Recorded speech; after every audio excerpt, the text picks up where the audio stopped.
December 25th began like any other Christmas morning at the Parker family home, with my brother Marcus taking center stage to remind everyone why he was the success story of the family. "Another stellar year," he proclaimed over Mom's perfectly roasted turkey. "Princeton Financial just bumped me up to senior vice president. We're relocating next week, top 10 floors of the Aurora Tower, right in the heart of downtown." I poked at the peas on my plate, already bracing for the moment I knew was coming. "So, Jamie," he turned to me, wearing that smug, patronizing grin I knew too well, "still playing businessman in your garage?" Our parents exchanged awkward glances. Mom tried steering the conversation elsewhere, but Marcus wasn't done yet. "You know," he said, leaning in, "there's still an entry-level opening at Princeton if you're ready to step into the actual business world. Better than wasting time on, what do you even call that thing again?" "Horizon Technologies," I murmured, picturing the vast 15,000-square-foot facility where my team was developing cutting-edge security solutions. But Marcus laughed, cutting into his turkey. "Right, that adorable little startup," he said mockingly.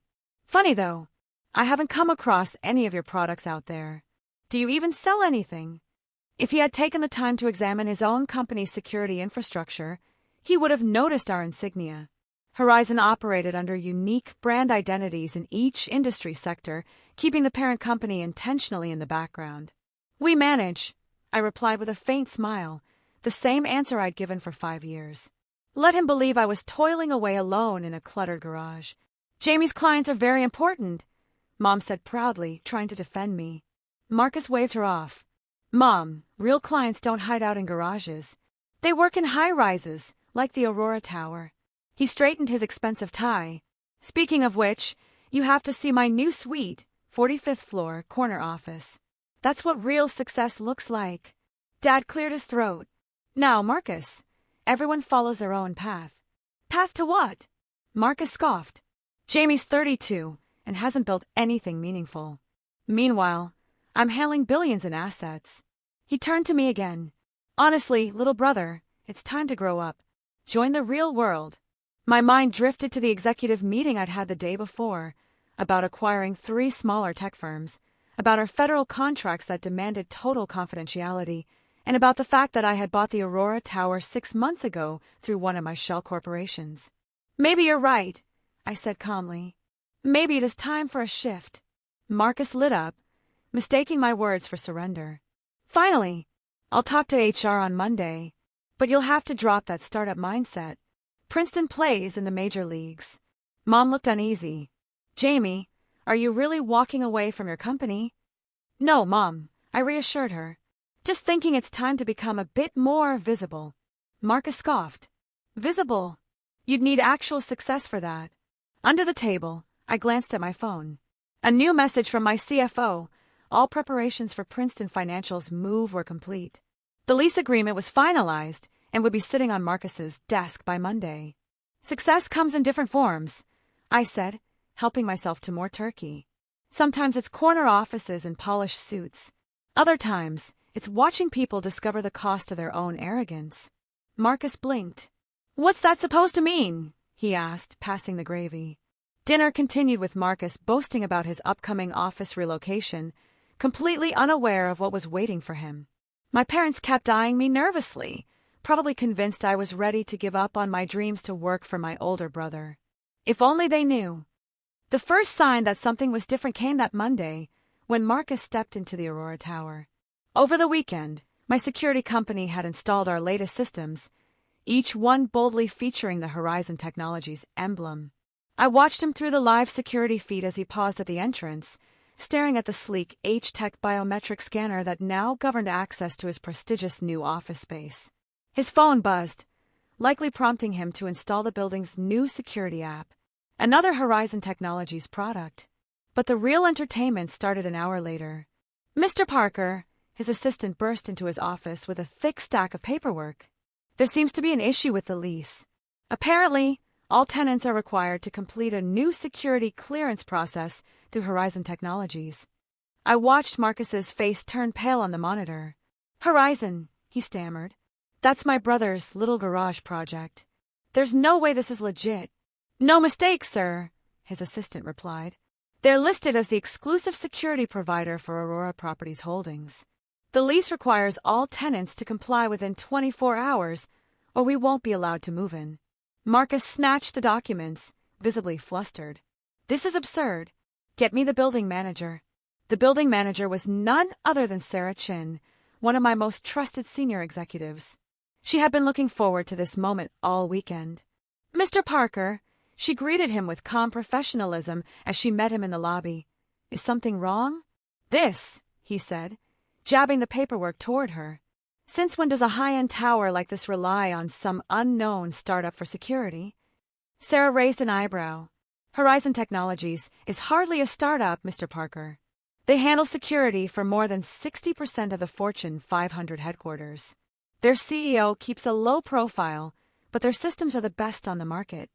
That's not possible, Marcus. Surely you understand, Sarah said. Her tone calm but authoritative.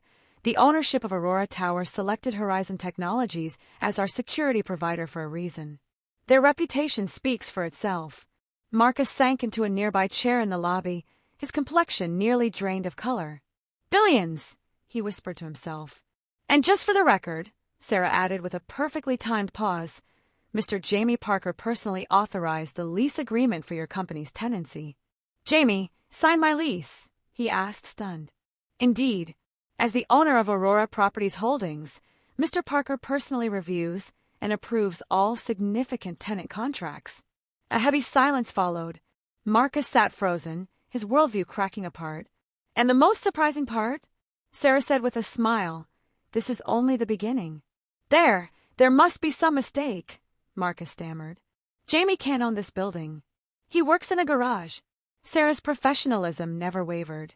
Would you like to see the ownership documentation, Mr. Parker? Or would you prefer to speak with your brother directly? He's in his office, on the 50th floor. Marcus flinched. His prized new corner office was 5 floors lower. He's here. Of course, Sarah replied. Mr. Parker keeps offices in each of his core holdings.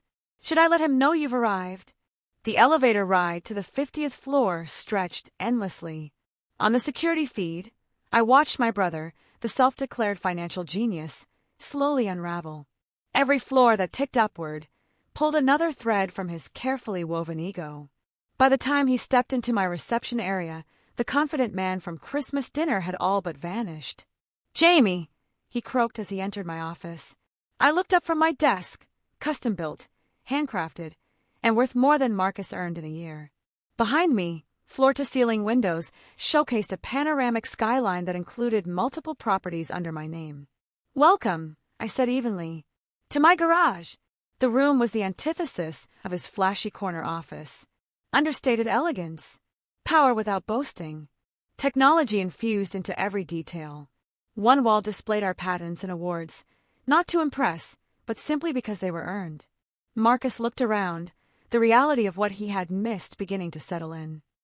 Why didn't you ever tell me? He asked, his voice barely audible. You never asked, I said, gesturing to a chair. Too busy explaining what success should look like. He dropped into the seat, eyes fixed on the glowing Horizon Technologies emblem embedded in my desk.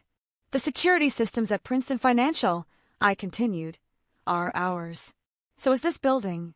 And about 60% of your company's infrastructure depends on Horizon products. I activated a 3D interface hovering above the desk, revealing a visual of our global operations, spread across continents, handling high-security assets worldwide. That so-called garage operation you mocked? It's the silent framework propping up institutions like yours. But you let me think, he began. I let you believe whatever made you feel taller, I interrupted. You needed to see me as the underachiever. That was your comfort zone. Meanwhile, your idea of success was that corner office on the 45th floor. I stood up and walked to the window. I own the building. Marcus loosened his tie, visibly sweating. The lease says every tenant must adopt Horizon security systems. Don't worry, I said. You're getting our best package. Family discount. The irony wasn't lost on either of us. He'd spent years trying to offer me family discounts on financial plans I didn't need. Why now? He asked. Why reveal all this? I turned, considering him for a moment. Maybe I got tired of watching you measure people by the wrong standards. Maybe I needed you to finally understand that real success has depth.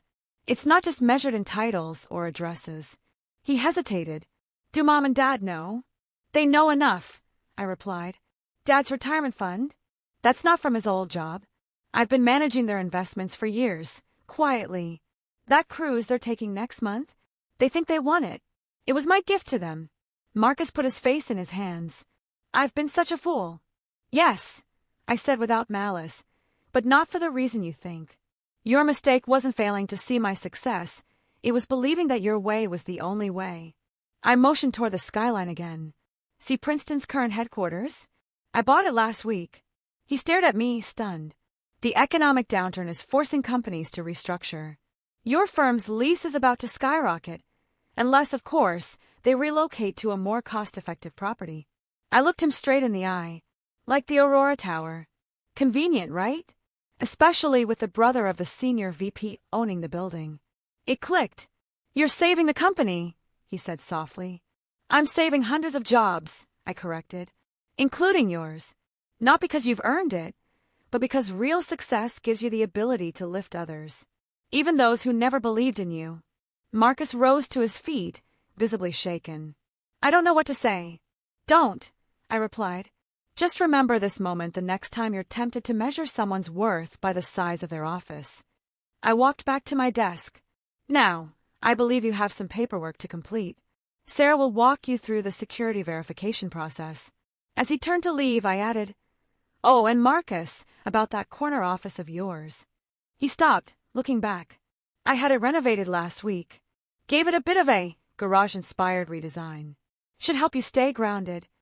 The next family dinner felt different.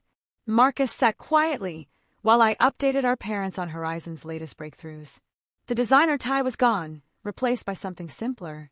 He no longer boasted about job titles or skyscraper views. He listened, genuinely listened, for what might have been the first time. On his office wall, where his Princeton awards once hung, there's now a framed photo of an old garage. A reminder that success doesn't always wear a suit. And that sometimes the biggest wins are the ones no one sees coming. As for me, I still work from that garage now and then, because some of the world's best ideas are born in quiet places. And when Marcus visits now, he doesn't laugh. He learns. Because sometimes the most valuable lessons come from the places and people you least expect. And sometimes the sweetest success is the one served 5 floors higher, with a quiet smile and a lesson in humility.